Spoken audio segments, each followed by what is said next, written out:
গাজীপুরের কালিয়াকৈর উপজেলার কলাবাধা এলাকায় পানিবন্দী অসহায় মানুষের মাঝে ত্রাণ বিতরণ করেছে বাংলাদেশ জামায়াতে ইসলামী। ত্রাণ বিতরণ কার্যক্রমে উপস্থিত ছিলেন সাবেক সচিব ও গাজীপুর ১ আসনের বাংলাদেশ জামায়াতে ইসলামীর মনোনীত সংসদ সদস্য প্রার্থী জনাব শাহ আলম বকশী।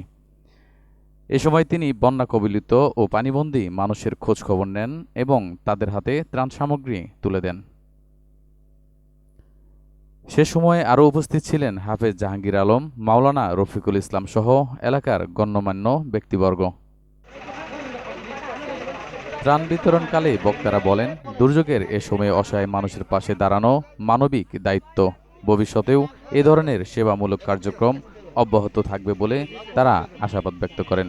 আপনারা জানেন যে 10 এবং 11 এই দুই দিনে যে প্রচণ্ড বৃষ্টি সারা দেশব্যাপী হয়েছে, সারা দেশের বিভিন্ন জায়গাতেই তলিয়ে গিয়েছে। সেই হিসাবে আমাদের এখানেও কালিয়াকৈর পৌরসভা, তারপরে এখানে মৌচাক, কালিয়াকৈরের এই ইউনিয়নে লোকজন ক্ষতিগ্রস্ত হয়েছে, তলিয়ে গিয়েছে। আমরা দেখেছি বুক পানিতে লোকেরা হাঁটতে দেখেছি, কথা বলতে দেখেছি।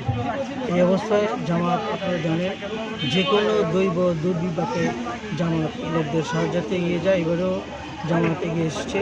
জামাতে আমিরকে আপনারা দেখেছেন যে বুক পানিতে নেমে লোকদের সাহায্যে এগিয়ে গিয়েছে। আমরাও সারা দেশের মতো এখানে আমরা এসেছি। আমাদের সীমিত সামর্থ্যের মধ্যে সমস্ত লোকদের মাঝে হয়তো আমরা পৌঁছতে পারছি না, পৌঁছতে পারবো না, সম্ভব নয়। এবং তাদের প্রয়োজন অনুসারে যে আমরা পুরোটাই দিতে পারবো এমনটাও নয়।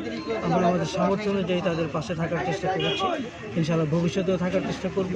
সেই হিসাবে আমরা গতকালকে থেকে আজকে প্রায় 750 জনের মধ্যে ত্রাণ বিতরণ করেছি।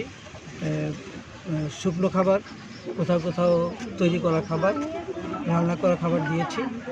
সম্ভবত এই আজকের এই দিয়ে 750 লোকের মাঝে আমরা পৌঁছানোর চেষ্টা করি। Sohel Rana, SA news desk.